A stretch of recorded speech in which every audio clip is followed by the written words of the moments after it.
Hello everyone, in today's 12th Commerce OC lecture, we are in chapter number 8, Marketing, and we will see today the functions of marketing. Let us start with the ebook and let us revise what we have done in the last lecture. As you can see here, this is the summary of importance of marketing. So importance for society, importance for firm, importance for consumer. ये हमने cover up किया था. 6 and total we can say 5 points है ना, 6 and 5, तो total 17 points हमको यहाँ पर मिलते हैं. सोसाइटी में हमने देखा था increase standard of living, provide employment, decrease distribution cost, consumer awareness, increase in national income, managing consumers expectations. तो ये सोसाइटी के लिए बेनिफिट है, इंपॉर्टेंस है. फर्म के लिए क्या इंपॉर्टेंस है यहाँ पर?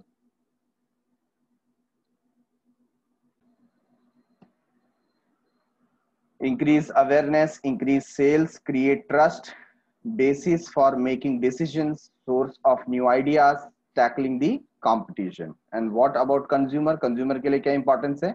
Marketing से promote product awareness, provide quality product, provides variety of product, help in selection, consumer satisfaction. तो ये कुछ importance हमने marketing के देखे. Now coming towards the next page, page number 159. Functions of marketing. Functions of marketing. तो functions of marketing में हमने देखा ऑलरेडी मार्केटिंग रिसर्च. ये एक सबसे इम्पोर्टेंट, सबसे मेन पॉइंट हम बोल सकते हैं कि मार्केटिंग में जो किया जाता है वो है मार्केटिंग रिसर्च. रिसर्च करने के बाद ही हमको पता चलता है कि हमारा जो प्रोडक्ट है वो मार्केट में चलेगा या नहीं चलेगा, उसका कितना स्कोप होगा, हम और कितना ग्रो कर सकते हैं, हमारा प्रोडक्ट कैसा है, ये सब मार्केटिंग रिसर्च से पता चलता है. ठीक है. Point number 2 was buying and assembling. यहाँ पर दो चीजें हैं. अगर आप एक ट्रेडर हो, बिजनेसमैन हो, तो आपका दो काम है. या तो आप क्या करते हो, रॉ मटेरियल परचेस करते हो, या आपको डायरेक्ट परचेस करके सेल करना है तो आप स्टॉक को क्या करते हो, असेंबल करते हो. ठीक है ना. तो ये दो काम आपको यहाँ पर मार्केटिंग के थ्रू करने को मिलता है. मार्केटिंग में और क्या होता है, प्लानिंग. क्या होता है, प्लानिंग. तो जब आप चीजों को प्रॉपर प्लान करते हो तो इसकी वजह से आपका वर्क स्मूथ हो जाता है. तो प्लानिंग में आप क्या करते हैं, क्रिएटिंग स्ट्रेटेजीज. स्ट्रेटेजी क्रिएट करते हो ताकि आपका जो ऑब्जेक्टिव है आप उस ऑब्जेक्टिव को अचीव कर सकें. Okay. Next is product development. Marketing के थ्रू हम ये हमेशा ध्यान रखते हैं कि प्रोडक्ट में चेंजेस आते रहने चाहिए. अदरवाइज क्या होता है, प्रोडक्ट कंज्यूमर के लिए मोनोटोनस हो जाता है, लोगों का इंटरेस्ट उसमें से चला जाता है. तो कंटिन्यूस जब आप मार्केटिंग करते हो आपको ये ध्यान रखना पड़ता है कि प्रोडक्ट में कुछ नया आना चाहिए, भले वो डिजाइन क्यों ना हो. ठीक है. Product development and design plays an important role in the selling of the product. There is a need to develop the product that suits the needs of the consumer. बराबर है. तो ये हम मार्केटिंग के थ्रू करते हैं. Next is standardisation and grading. Standardisation and grading. जब हमारे पास प्रोडक्ट असेंबल होता है as a marketing part, as a function of marketing, हमको उसको क्या करना पड़ता है, सेग्रीगेट करना पड़ता है, स्टैंडर्डाइज करना पड़ता है, ग्रेड देना पड़ता है कि ये प्रोडक्ट कौन से ग्रेड का है, grade A, grade B, grade C, है ना. और उसके हिसाब से उसका प्राइसिंग डिसाइड होता है. तो इसको हम बोलते हैं स्टैंडर्डाइजेशन एंड ग्रेडिंग. तो मार्केटिंग में ये एक काम होता है. यहाँ पर ज्यादातर ये काम किसके लिए होता है, agricultural product like wheat, rice, potatoes etcetera. तो ये सारे प्रोडक्ट्स जो होते हैं ज्यादातर, या फ्रूट्स के अंदर भी आपने कई बार देखा है, फ्रूट्स को क्या किया जाता है, सेग्रीगेट किया जाता है. और जो अच्छे दिखने वाले फ्रूट हैं, गुड क्वालिटी के फ्रूट हैं, है ना, या किसी फ्रूट में हमको लगता है कि थोड़ा सा दाग है या कुछ है तो उसको सेपरेट कर दिया जाता है और उसका प्राइसिंग अलग हो जाता है. आप देखेंगे पर किलोग्राम बेसिस पे उसका प्राइस में 20 to 30 रुपीज का क्या हो जाता है, डिफरेंस आ जाता है. एप्पल वगैरह को आप देख लीजिए, जो दिखने में बहुत अच्छा रहता है, प्रॉपर फिनिशिंग दिखता है, उसका वो प्राइस ज्यादा लगाएंगे. और जो जिसमें थोड़ा सा डिफेक्ट लगता है, उसका शेप प्रॉपर नहीं है, वो एप्पल को वो साइड में रख देंगे. या ये साइज के हिसाब से भी हो सकता है, बड़े साइज का एप्पल, छोटे साइज का एप्पल, ऐसे वो डिवाइड करते हैं, सेग्रीगेट करते हैं और उनकी ग्रेडिंग की जाती है. और ग्रेडिंग के हिसाब से ही फिर हम तय करते हैं कि क्या प्राइसिंग हो सकता है।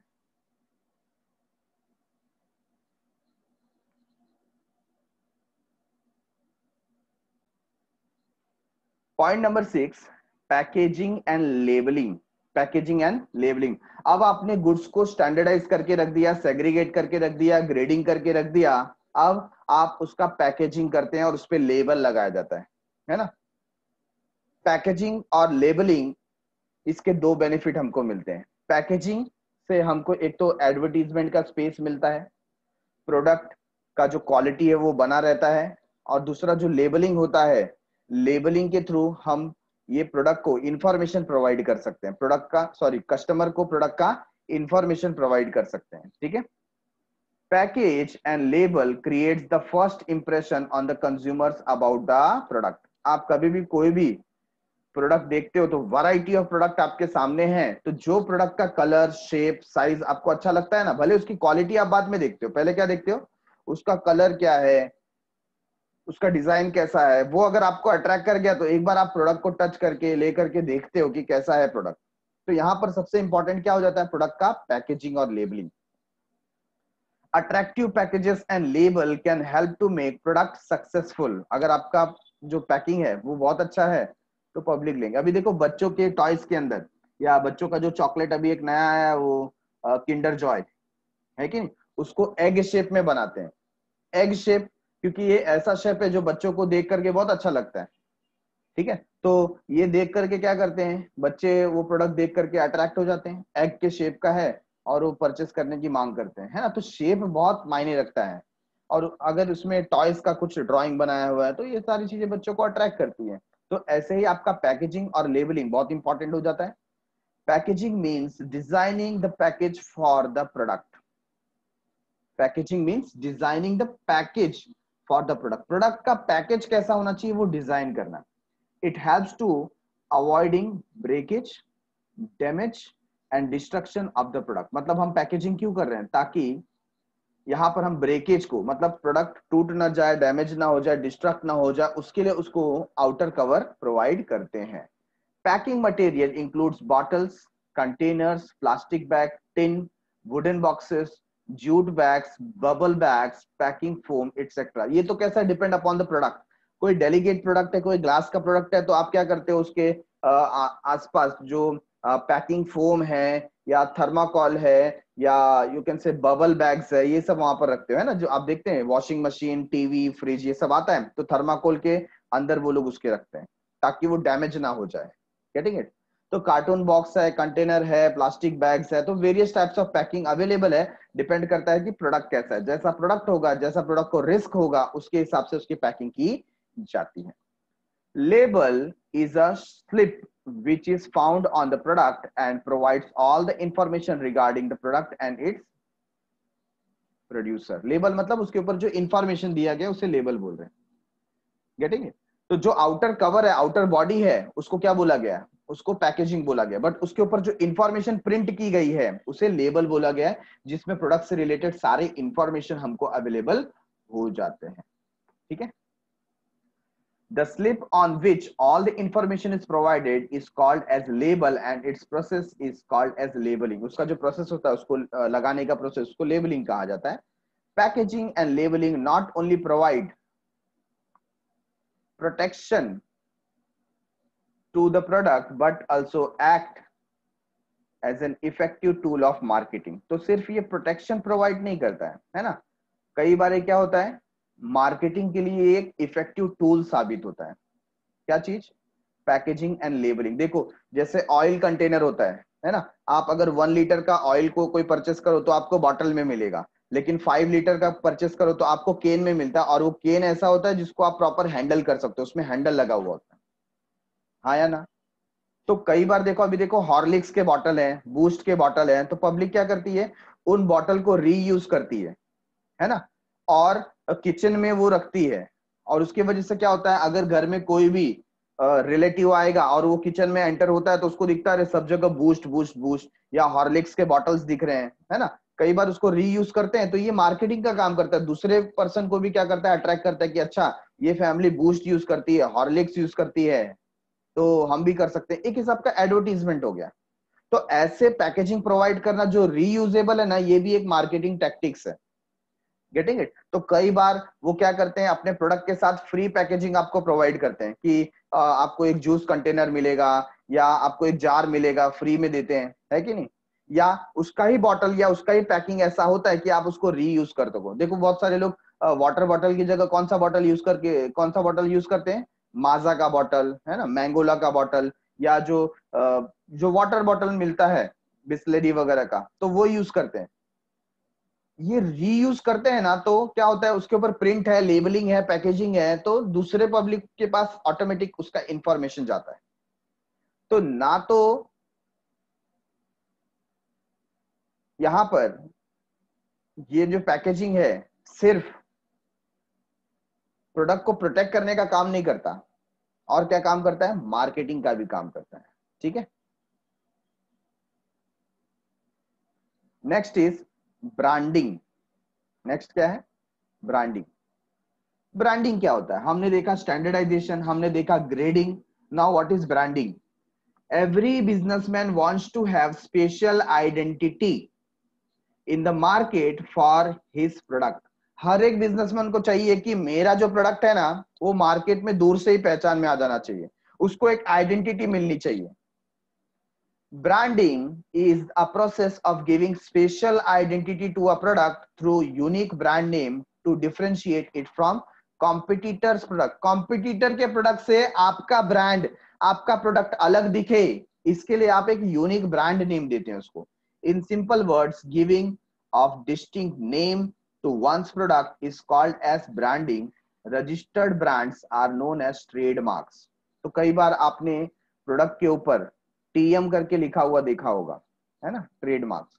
तो वो क्या होता है, वो रजिस्टर्ड ब्रांड रहता है, मतलब आप वो नाम को कॉपी नहीं कर सकते हैं। Getting it?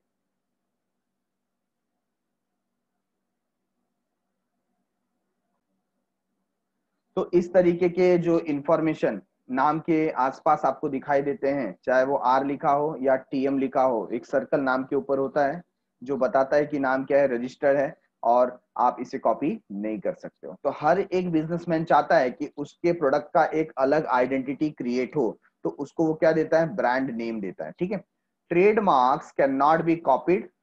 Branding helps to get recognition among the consumer. तो ब्रांडिंग की वजह से क्या होता है, एक अच्छे नाम की वजह से या एक अच्छे नाम का इमेज क्रिएट करने की वजह से, है ना, आपको बेटर कस्टमर रिकॉग्निशन मिलता है। अभी आपने जो प्रोडक्ट का नाम दिया है, अगर उसी नाम से आप एडवर्टीजमेंट करो और कभी प्रोडक्ट शॉप पे आएगा और उसको प्रोडक्ट दिखाई देगा ना, तो बोलेगा हाँ सुना हुआ है, ये प्रोडक्ट का तो एडवर्टीजमेंट बहुत आता है। जबकि दूसरा प्रोडक्ट जो अच्छी क्वालिटी का है लेकिन उसका इतना एडवर्टीजमेंट नहीं है, उसका उतना ब्रांड नेम नहीं है, तो लोगों को पता नहीं होगा और थोड़ा डाउट होगा, पता नहीं है प्रोडक्ट कैसा होगा, आई डोंट नो, इसको तो यूज करने के बाद ही पता चलेगा। बट जिस प्रोडक्ट का ब्रांड नेम क्रिएट हो चुका है, लोगों को उसके ऊपर क्या आ जाता है, एक बिलीफ आ जाता है, एक आश्वासन मिलता है कि नहीं, इसका एडवर्टीजमेंट आता है, नाम सुना हुआ लगता है, तो ये अच्छी कंपनी का ही होगा। ठीक है, it can help to get new business and increase brand awareness in the market. इसकी वजह से ब्रांड अवेयरनेस क्रिएट होता है। तो सिंपली ब्रांडिंग का मतलब होता है giving a different name to the product. ठीक है, अभी कोई कंपनी होती है, जैसे अभी देखो डेयरी मिल्क है, तो डेयरी मिल्क क्या है, ये जो डेयरी मिल्क है कि नहीं, ये चॉकलेट का नाम ऐसा रख दिया है। तो कैडबरी क्या है, कैडबरी कंपनी का नाम है, बट डेयरी मिल्क, फिर डेयरी मिल्क सिल्क, है ना, ऐसे ऐसे डेयरी मिल्क बबल, ऐसे ऐसे अलग अलग उनको क्या दिया है, ब्रांड नेम दिया है, ताकि लोग उसको क्या कर सके, डिफरेंशिएट कर सके।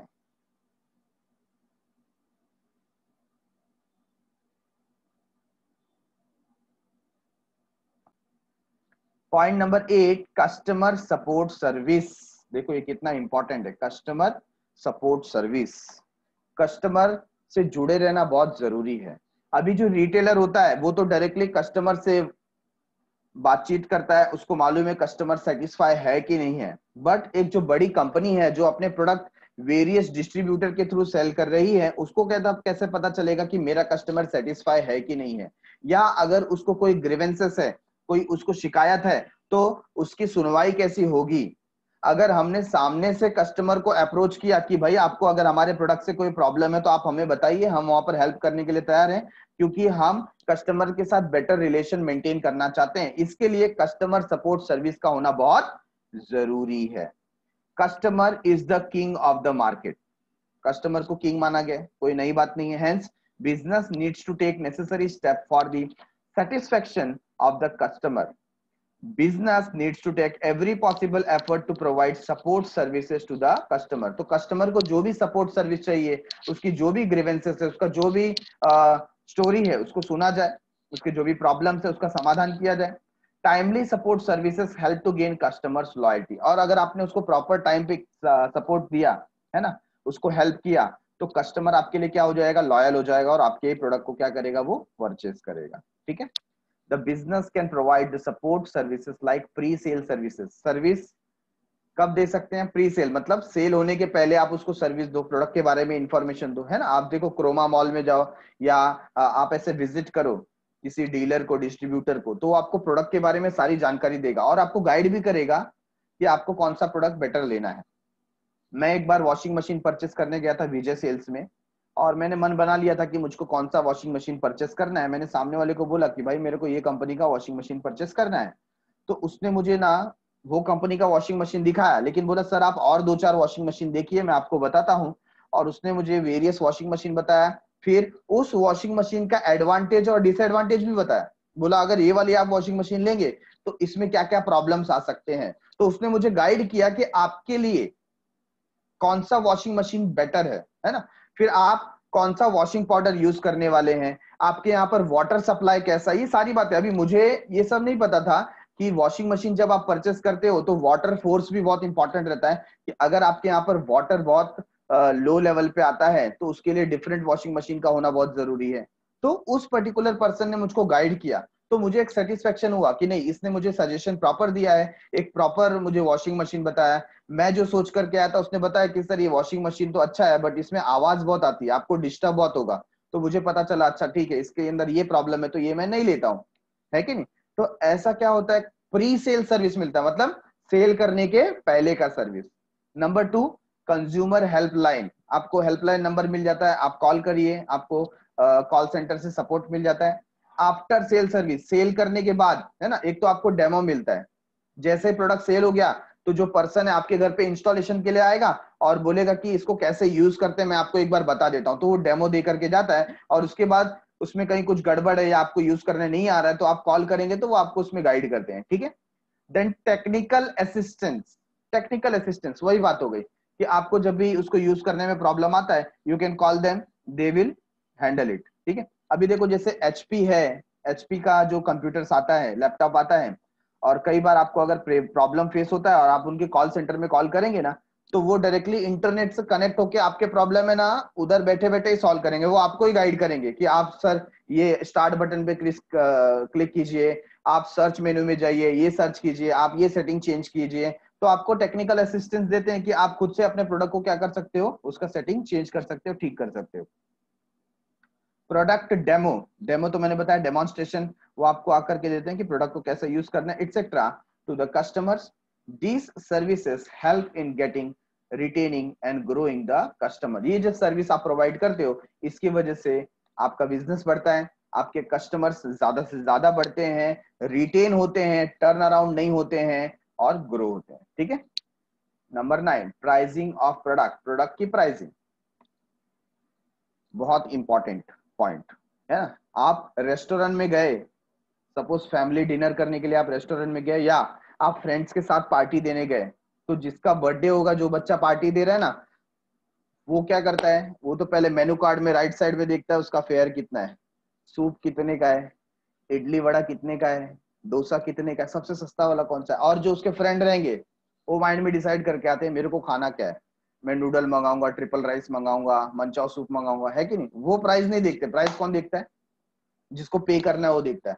Customer is price conscious, specially in India. India में कस्टमर प्राइस कॉन्शियस होते हैं, उनको 50 रुपीज का भी कहीं पर डिफरेंस मिला ना प्रोडक्ट में, वो चेंज हो जाएंगे। सपोज वो 20,000 रुपीज का प्रोडक्ट परचेस कर रहे हैं, और दूसरा जो सेलर है वो 20,000 50 रुपीज ज्यादा चार्ज कर रहा है ना, वो टर्न हो जाएंगे, जाने दो ना, इधर 50 रुपया बच रहा है कि नहीं? तो customer is very much price conscious, ठीक है ना।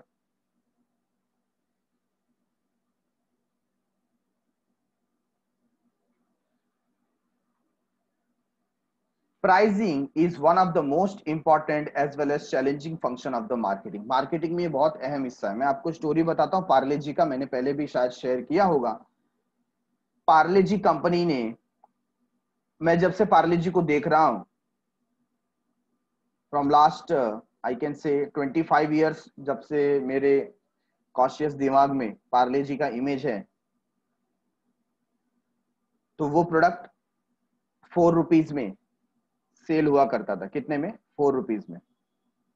और आज से 8-10 साल पहले, मतलब बहुत टाइम के बाद, हम लोग को भी ऐसा होता था कि इतने साल हो गए, सारे प्रोडक्ट के प्राइसेस बढ़ रहे हैं, पार्ले जी कभी अपना प्राइस नहीं बढ़ाता। और क्यों नहीं बढ़ाता? ऐसा बचपन में बहुत होता था पहले।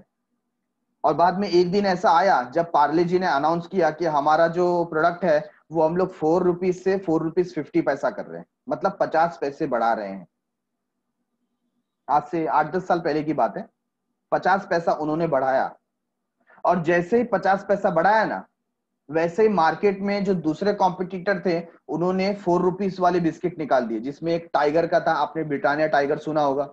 फिर सनफिस्ट का था, उसने 4 रुपीज के मिल्क बिस्किट या ग्लूको बिस्किट स्टार्ट कर दिए। तो हुआ क्या, ये 50 पैसा चेंज करने की वजह से जो दूसरे कॉम्पिटिटर है उनको अपॉर्चुनिटी मिल गई।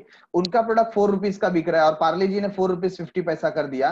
तो ज्यादातर लोग है ना सनफिस्ट और ये टाइगर बिस्किट परचेस करने लगे, और पार्ले जी का डिमांड क्या हो गया? कम होने लगा। तो इसका मार्केट रिसर्च किया गया, भाई ऐसा क्या हो गया, हम तो पिछले 15-20 साल से सेम प्राइस, आज 50 पैसा भी नहीं बढ़ा है क्या? महंगाई तो बढ़ रही है ना। तो उनको मालूम पड़ा पार्ले जी के लिए कस्टमर बहुत ही प्राइस कॉन्शियस है। तो उन्होंने क्या स्ट्रेटेजी डेवलप की, हम प्राइस को बढ़ाते नहीं है, हम क्वांटिटी को ना धीरे से कम कर देते हैं। बिस्किट्स जो पहले जो थिक आते थे उसको उन्होंने रिड्यूस कर दिया, है ना। मतलब नंबर आप काउंट करेंगे तो नंबर ऑफ बिस्किट सेम मिलेगा, बट उसका वेट क्या हो जाएगा? कम हो जाएगा। ऐसे करके उन्होंने क्या किया, फिर से पार्ले जी को 4 रुपीज पर लेकर के आया। और फिर सेकेंड स्ट्रेटेजी में फिर उसके ऊपर क्या किया, पार्ले जी में कुछ एक्स्ट्रा बिस्किट डाल करके फ्री करके उसको देना चालू किया, और फिर धीरे से प्राइस बढ़ा दिया बड़े पैकेट कर करके। और फिर आज आई थिंक अभी 5 रुपीज का पैकेट मिलता है पार्ले जी का, बराबर है।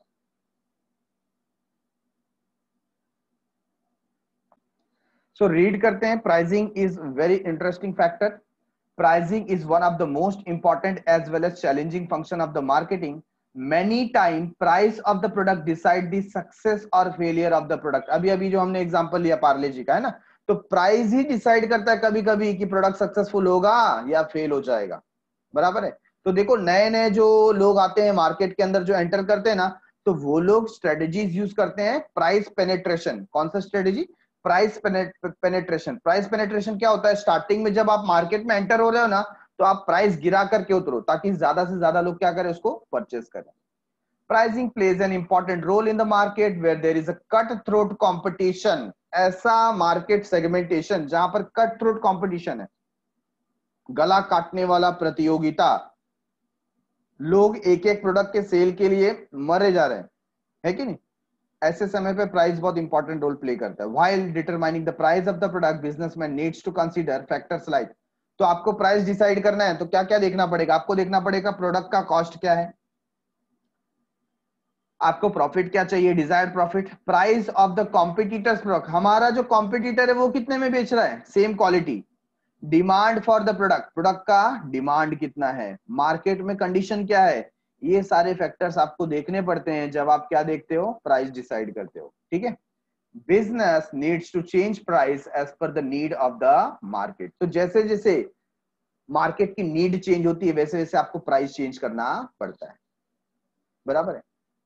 देखो अभी जो कोल्ड ड्रिंक्स वगैरह थे, है कि नहीं, तो कोल्ड ड्रिंक्स पहले आज से 15-20 साल पहले ना, कोल्ड ड्रिंक्स का धुआंधार एडवर्टीजमेंट होता था। हर एक वर्ल्ड कप में, हर एक क्रिकेट के बाद cold drink Thums Up Coca Cola. But धीरे धीरे पब्लिक को मालूम पड़ने लगा कि ये हेल्थ हजार्डियस है, हेल्थ के लिए अच्छा नहीं है, तो लोगों ने इसको पीना कम कर दिया।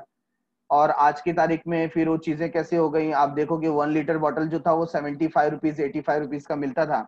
अभी मैं बीच में देख रहा था सलमान खान ने एक एडवर्टीजमेंट निकाला थम्सअप का या कोई तो है, वो बोलता अभी 50 रुपीज में 1 बॉटल, मतलब प्राइस रिड्यूस हो गया। उन्होंने देखा कि अभी मार्केट में सेल नहीं हो रहा है, लोग ये जो ड्रिंक है वो नहीं ले रहे। क्यों नहीं ले रहे हैं? अभी कोरोना पेंडेमिक में सब अपनी इम्यूनिटी बढ़ा रहे हैं और सबको मालूम है ये जो चीजें हैं ये पीनी नहीं चाहिए। हाँ, उल्टा ये पार्टी शार्टी सब कम हो गई है, तो ये सारे जो प्रोडक्ट है वो बहुत ही रिड्यूस हो गए हैं। तो उसने क्या कर दिया, सिचुएशन को देख करके प्राइस कम कर दिया। अभी 50 रुपीज में 1 लीटर सेल कर रहा है कि नहीं?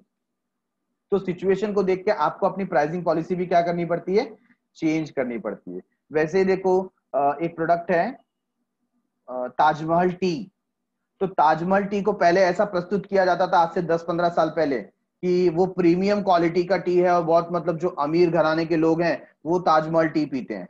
बट धीरे धीरे जब दूसरे टी मार्केट में आने लगे है ना और बिकने लगे, ताजमहल टी का रेपुटेशन कम हो गया, लोग उसको कम प्रिफर करने लगे। तो आप एडवर्टीजमेंट वगैरह भी देखोगे ना तो ताजमहल टी का अभी जो कॉमन पर्सन है वो लोग भी ताजमहल टी पी रहे हैं ऐसा दिखाते हैं और उसका प्राइस क्या हो गया, कम हो गया करके, है कि नहीं? तो price plays an important role. if prices are too high, अगर प्राइस बहुत ज्यादा रहेगा it might lose customer, but if prices are too low it might suffer losses। Price बहुत ज्यादा रहेगा तो आप कस्टमर खो देंगे, और या प्राइस बहुत ज्यादा हाई रहेगा तो आप कस्टमर खो देंगे, और प्राइस बहुत ज्यादा लो रहेगा तो हो सकता है कि यहाँ पर आपको लॉसेस हो जाए। तो दोनों ही आपको ध्यान में रखना है कि प्राइस बहुत ज्यादा हाई भी ना हो, प्राइस बहुत ज्यादा लो भी ना हो। अभी देखो जितने भी शैम्पू हैं, है ना, हेड एंड शोल्डर ले लो, क्लिनिक ऑल क्लियर ले लो, सनसिल्क ले लो, या जितने भी टूथपेस्ट हैं मार्केट में, कोलगेट है, पेप्सोडेंट है कि नहीं? अभी जैसे ही पतंजलि ने अपने प्रोडक्ट निकालना स्टार्ट किया, एफएमसीजी का, पतंजलि का दंत कांति आया, तो बाकी टूथपेस्ट की बैंड बज गई। जहां पर वो प्राइस 120 130 चार्ज करते थे तो उसके कंपैरिजन में वो उस प्राइस को 80 रुपीज तक लेकर के आ गए। शैम्पू के जो बॉटल 200-300 रुपए में मिलते थे वो 170 120 150 रुपीज तक आ गए, है कि नहीं? तो उन्होंने देखा कि कंपटीशन मार्केट में ऐसा आ रहा है और लोग दूसरे प्रोडक्ट को प्रेफर कर रहे हैं, तो बेटर रिड्यूस द प्राइस। तो आज की तारीख में हमको क्या मिलता है, यहाँ पर प्राइस सेंसिटिव मार्केट मिलता है, ठीक है। और आज की तारीख में देखो जियो जैसा कंपनी है जिसने प्राइस के बल पे पूरा का पूरा मार्केट क्या कर दिया, ब्रेक कर दिया। स्टार्टिंग में पूरा फ्री दे दिया और बाद में सबसे मिनिमम प्राइस अनाउंस करके ज्यादातर जो कस्टमर्स का कम्युनिकेशन डिवाइस है या जो भी वो लोग सर्विसेज यूज करते हैं सब अपने नाम करा लिया, है कि नहीं? So deciding the right price needs extensive market research. तो आप बहुत अच्छी मार्केट रिसर्च करेंगे तो जाकर के आप एक अच्छा प्राइस डिसाइड कर पाएंगे, बराबर है।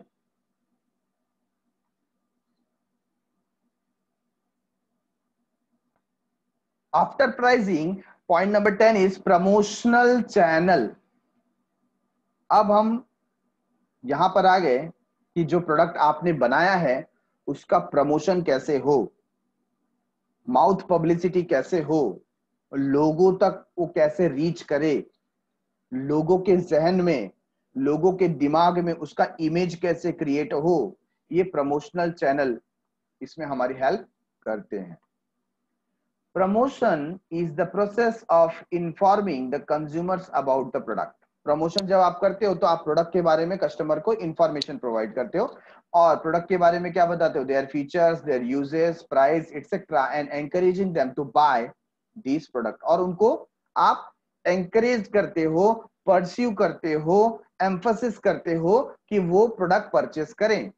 Advertising, personal selling, publicity and sales promotion are some of the important tools of promotion। तो ये कुछ प्रमोशन की इंपॉर्टेंट टूल्स हैं जिसके थ्रू आप क्या कर सकते हो, अपने सेल्स बढ़ा सकते हो। Business uses combination of all or some of these four methods of promotion as per the need of the business। तो कोई कोई बिजनेस चारों मेथड यूज करता है, पर्सनल सेलिंग भी करेगा, पब्लिसिटी भी करेगा, एडवर्टीजमेंट भी करेगा, सेल्स प्रमोशन भी करेगा, और कुछ कुछ लोग ये एक दो इसमें से यूज कर लेते हैं। Promotional activities helps to increase brand awareness in the market. Market में ब्रांड इमेज क्रिएट करना बहुत इंपॉर्टेंट है ना। देखो जैसे अभी फॉग ने किया, फॉग बाकी परफ्यूम के जैसे एक परफ्यूम ही है, ज्यादा कुछ नहीं है, बट फिर धीरे धीरे उसको एक ये चीज मिल गई है ना, मार्केट में क्या चल रहा है, फॉग चल रहा है, फॉग चल रहा है। लेकिन उसने एक ये बहुत अच्छा तकिया कलाम बना लिया। अभी कोई भी किसी को भी पूछता है भाई क्या चल रहा है, फॉग चल रहा है। क्यों? एडवर्टीजमेंट ऐसा किया है कि नहीं? प्रोडक्ट भले अच्छा हो ना हो, बट उसका मार्केटिंग स्ट्रेटेजी इतना अच्छी तरीके से प्लान किया गया है कि नहीं, तो वो कॉमन पब्लिक के बिहेवियर में आ गया। जैसे देखो मोदी सरकार आई थी 2014 में, जो नारे लगाए गए, अब की बार मोदी सरकार, है कि नहीं, तो बच्चे बच्चे के मुंह पे वही था, अब की बार मोदी सरकार, अब की बार, वो स्लोगन बैठ गया है कि नहीं। तो ऐसे कुछ प्रमोशनल एक्टिविटीज जब आप करते हो ना, तो एक ब्रांड इमेज क्रिएट हो जाता है और उस ब्रांड इमेज का फायदा मिलता है कि नहीं। Next is distribution.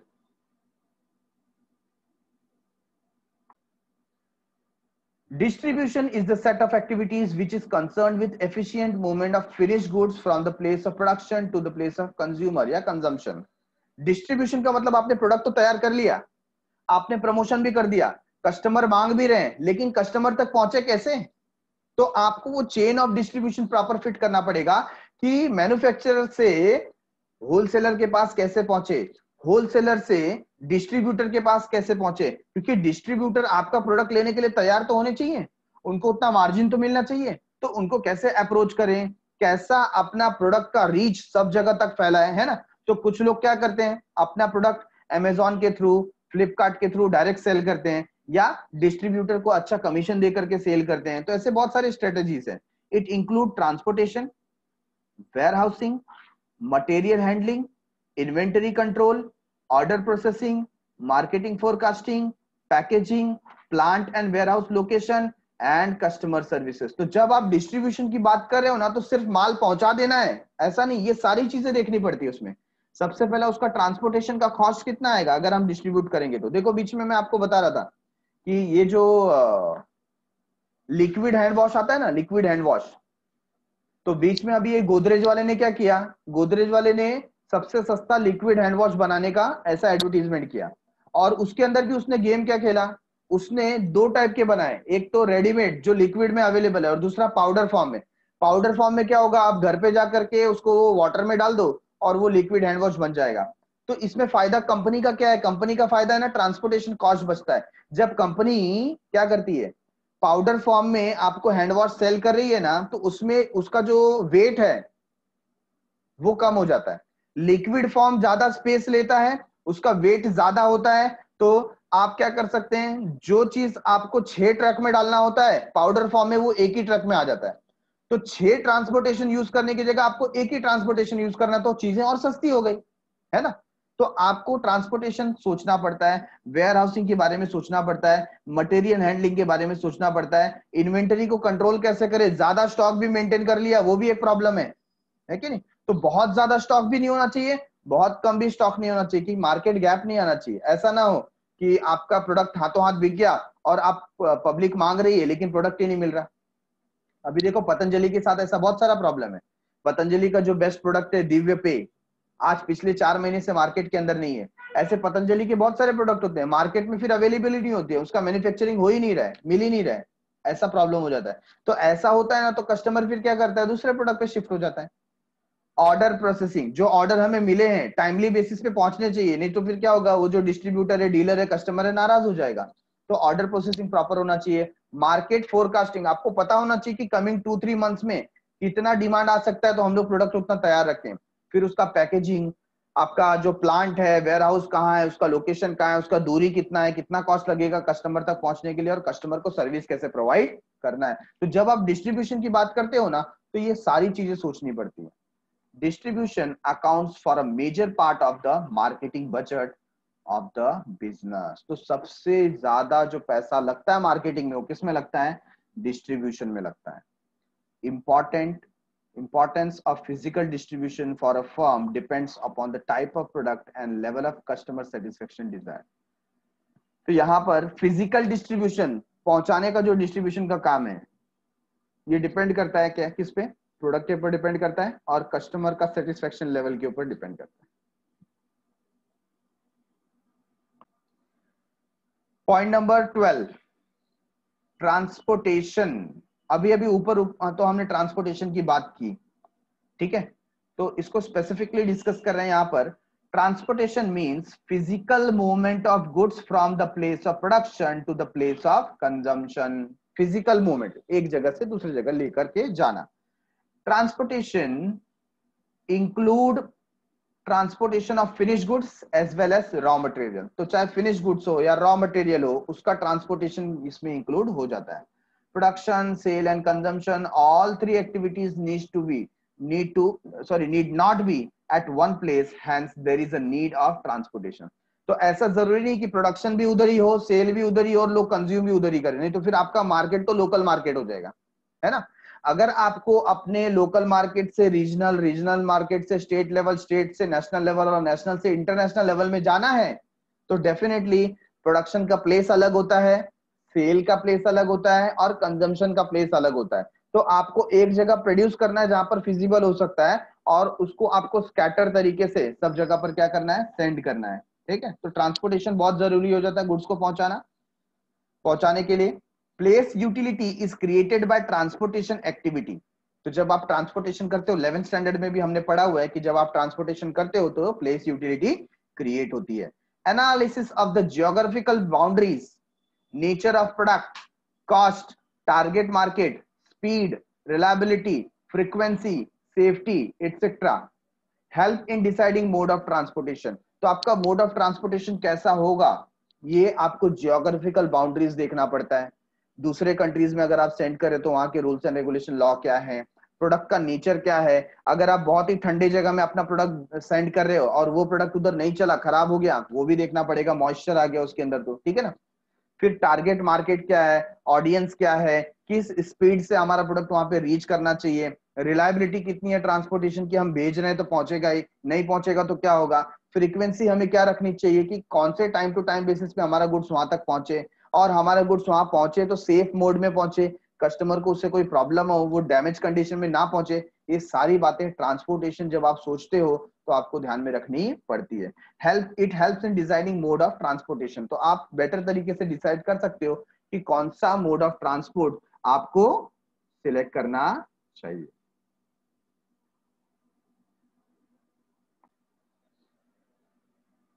तो ट्रांसपोर्टेशन में कौन कौन से मोड हो सकते हैं, road, air, water, railway, pipelines are some of the important modes of transportation used by business. तो बिजनेस आज की तारीख में ये सारे जो ट्रांसपोर्टेशन सिस्टम है इसे यूज करता है. ठीक है. 11th स्टैंडर्ड में हमने काफी एलेबोरेट तरीके से इन सब के बारे में रीड किया हुआ है. Now is warehousing. Warehousing warehousing मतलब जहां पर गुड्स को स्टोर किया जाता है. तो हम सिर्फ स्टोरिंग पर्पस के लिए गोडाउन उसे नहीं बोल रहे. क्यों? वेयरहाउसिंग में ध्यान दिया जाता है कि गुड्स सेफ भी होने चाहिए, उसको वो प्रॉपर माहौल भी मिलना चाहिए. जैसे फ्रूट्स है, वेजिटेबल है, तो कोल्ड स्टोरेज हाउस होना चाहिए उसके लिए, है ना. पटेटोज वगैरह रख रहे हैं तो वहां पर गामा रेज जो होते हैं वो मिलने चाहिए वहां पर. तो प्रोडक्ट की safety is very much important. तो वेयर हाउस एक ऐसी जगह होती है जहां पर प्रोडक्ट को प्लेस भी मिलता है और दूसरी चीज प्रोडक्ट सेफ भी रहता है.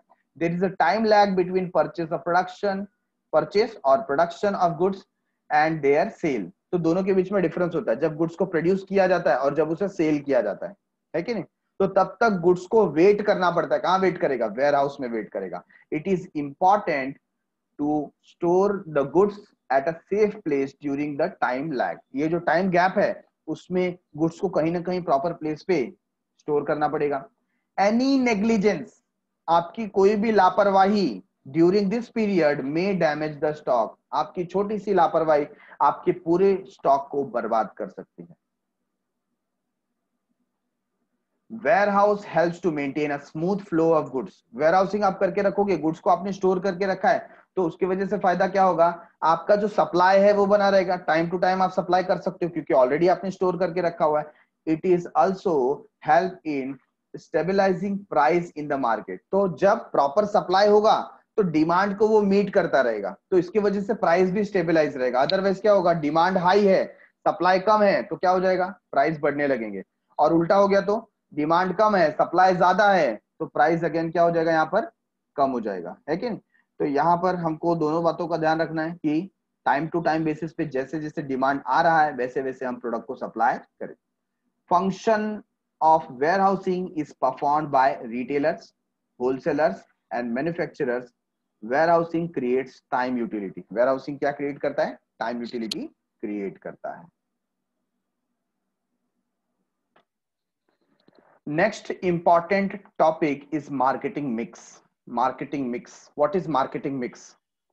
जब आपको मार्केटिंग करना है तो कुछ उसके वेरिएबल जो है उसका प्रपोर्शन कितना होना चाहिए, वो हम इसमें देख रहे हैं, मार्केटिंग मिक्स, है कि नहीं। जैसे आपको अगर कोई डिश बनानी है ना, आप कोई रेसिपी वहां पर बना रहे हैं, तो रेसिपी में हर एक चीज का प्रॉपर क्या होता है? क्वांटिटी होता है और उसका टाइमिंग होता है कि वो पर्टिकुलर आइटम हमको कब डालना है, तब जाकर के आपको प्रॉपर रेसिपी वहां पर मिलती है। तो ऐसे ही अगर आपको मार्केटिंग करना है तो मार्केटिंग मिक्स का प्रपोर्शन क्या होना चाहिए वेरिएबल्स का, वो हम अब देखने जा रहे हैं। Marketing mix is the combination of different marketing variables that the firms blends, मतलब मिक्स कर रहे हैं, and controls to achieve the desire result from the target market, है कि नहीं। तो यहां पर हमको इस मिक्स का प्रॉपर ब्लेंडिंग चाहिए, प्रॉपर मिक्सिंग चाहिए, प्रॉपर प्रपोर्शन चाहिए, अदरवाइज जैसा हम चाहते हैं वैसा वो नहीं होगा, है कि नहीं। यस। तो अगर आप कोई भी डिश बना रहे हो, रेसिपी बना रहे हो, तो जैसा कि मैंने बताया उसके अंदर क्या होता है?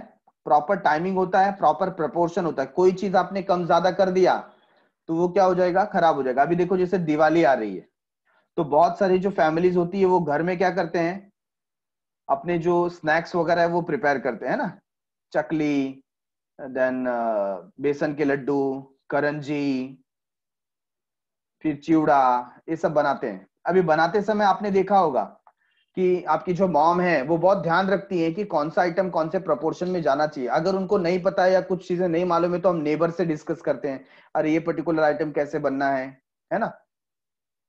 तो अगर कोई भी चीज कम ज्यादा हो जाए या नहीं डाली या ज्यादा डाल दी तो चीज खराब हो जाएगी। वैसे ही यहां पर जो मार्केटिंग वेरिएबल्स हैं उसका प्रपोर्शन कितना हो, कैसे हमें उसको यूज करना है, उसका टाइमिंग क्या होना चाहिए, वो हम सीखने वाले मार्केटिंग मिक्स में। In simple words, the marketing mix is the putting the right product at the right time at the right place in the right place. देखो क्या क्या बता दिया। Marketing mix is putting the right product, सही product at the right time, सही समय पर, eight the right price, सही कीमत पर, इन द राइट प्लेस, सही जगह पर हमको पुट करना है, रखना है। तो जब हम ऐसा करते हैं दैट मीन्स हमारा मार्केटिंग मिक्स प्रॉपर है। It is one of the important tool of marketing. The 4 P's of marketing mix were introduced by E. Jerome MC Carthy, McCarthy बोल सकते हैं हम लोग, ठीक है, Jerome McCarthy in 1960. It was further extended by Booms and Bittner in 1981 by adding 3 new elements of 4P's principle. तो पहले इसको 4P के नाम से जाना जाता था, ठीक है ना। तो ये 4P क्या है? ये 4 है प्रोडक्ट, प्राइस, प्लेस, प्रमोशन। तो पहले यहां तक ही था, और बाद में ये जो नए पर्सन आए उनका नाम था बूम्स बिटनर, बूम्स एंड बिटनर। 1981 में इन्होंने 3 न्यू एलिमेंट दिए। तो टोटल कितने हो गए? 7। तो ये टोटल 3 + 4 7 प्रिंसिपल्स हमको एज अ मार्केटिंग मिक्स दिखते हैं। There are 2 types of marketing mix, product marketing mix 4P's and service marketing mix. तो टोटल कितने हो जाते हैं? 7P's, ठीक है।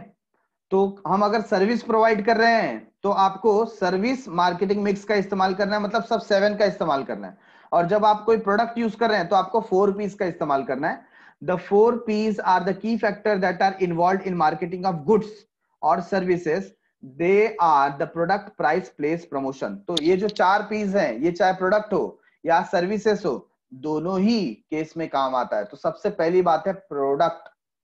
पहला क्या केस है? प्रोडक्ट, कि जिस चीज का मार्केटिंग करना है वो प्रोडक्ट को पहले आप समझ लो। Product refers to the goods और services that are offered to the customer for sale and are capable of satisfying the need of the customer. तो प्रोडक्ट क्या है पहले वो बताएं, कि जो हम बेचने के लिए तैयार हैं और जिसके अंदर पावर है कस्टमर के नीड को सेटिस्फाई करने के लिए, मतलब जिसमें यूटिलिटी है, ठीक है। The product can be intangible और टेंजिबल. प्रोडक्ट टेंजिबल, अगर सर्विस है वो तो इंटेंजिबल है, और अगर हम उसको कुछ दे रहे हैं तो वो टेंजिबल है. As it can be in the form of service और goods. The business needs to decide the right type of product through extensive marketing research. तो आपको कौन सा प्रोडक्ट बनाना है, आप ये एक्सटेंसिव मार्केटिंग रिसर्च के थ्रू जान सकते हो. Success of the business depends upon the impact of the product in the mind of customer. आपके प्रोडक्ट का कस्टमर के माइंड पे कैसा इंपैक्ट है, ये बाद में डिफाइन करेगा कि प्रोडक्ट सक्सेसफुल होगा या नहीं होगा. ठीक है, तो सबसे पहला जो मिक्सिंग है वो किसका है, प्रोडक्ट का. प्रॉपर प्रोडक्ट होना चाहिए. Getting it everyone? सो समय समाप्ति की घोषणा हो गई है. हम यहां पर ही हॉल्ट लेते हैं. अगले एपिसोड में ये पर्टिकुलर चैप्टर हम एंड करेंगे विथ नेक्स्ट जो पीस हैं मार्केटिंग मिक्स के, उसको हम कवर अप करेंगे. सो तब तक के लिए जो भी पॉइंट हमने कवर किए हैं उसको आप बाय हार्ट कीजिए, लिखिए. मिलते हैं अगले एपिसोड में. Thanks a lot for watching. Bye bye, शब्बा खैर, सायोनारा.